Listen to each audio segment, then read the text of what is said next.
We tend to think of our checking accounts exactly like this, a thick, heavy vault door locking our money away safely. The common wisdom is that financial ruin is a consequence of active, catastrophic choices. We imagine maxing out credit cards on designer clothes or dropping thousands on impulsive vacations. But look closely at how modern bank balances actually shrink. The money isn't leaving through grand, sweeping purchases. It's draining away quietly in the background while you do absolutely nothing. Leaving your money untouched isn't a state of perfect security. In today's financial ecosystem, inactivity actively invites silent erosion. The primary culprit is the financial leak. These are the recurring, automated charges engineered to bypass your conscious decision-making process entirely. This bar chart tracks cumulative losses over 12 months. The average person bleeds $2,400 a year into unused, forgotten digital services. Watch the mechanical reality of that drain. A balance plummets from $500 down to $50 without you ever actively clicking buy. These are zombie subscriptions. You haven't touched the app or watched the streaming service in 30 days, but they keep billing you simply because you forgot to press cancel.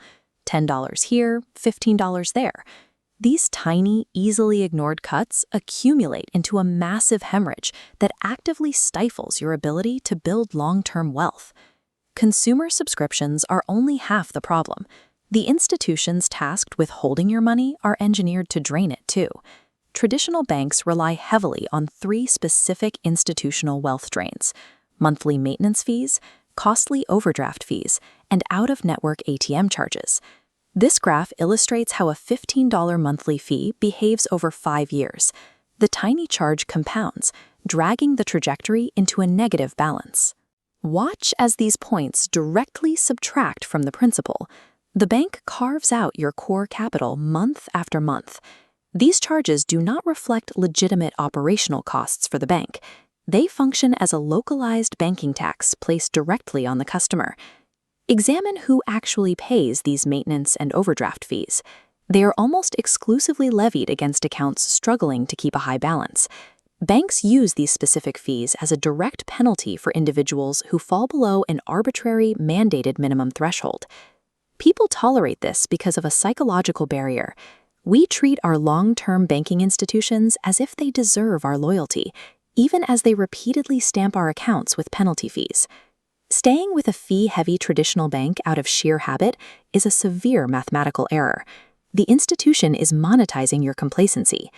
In the modern financial system, loyalty to a traditional fee-heavy bank is functionally equivalent to losing your own money. The immediate solution to stop this institutional wealth erosion is simple: sever ties with the fee-heavy bank today. There are dozens of alternative destinations for your capital. Credit unions and online banks offer checking accounts with absolutely zero monthly fees. Executing this switch immediately plugs the monthly leak. You recover hundreds of dollars a year, and you do it without having to ask for a raise or work extra hours. Relocating your capital to an institution that doesn't penalize low balances is the fastest, most effective way to reclaim that lost wealth. Once you recover that capital, you have to protect it. Money sitting idle is highly vulnerable to new leaks. You need a structural shield against future financial erosion, using a method called paying yourself first. When the central paycheck node receives funds, an initial portion is automatically routed into a savings node before the remainder flows to individual bills. Contrast this with the flawed traditional model. The paycheck routes to bills first, leaving an empty, broken path to savings. By treating your personal savings as a strict, non-negotiable expense, you permanently break the paycheck-to-paycheck cycle. Financial freedom relies entirely on protecting exactly how much you keep.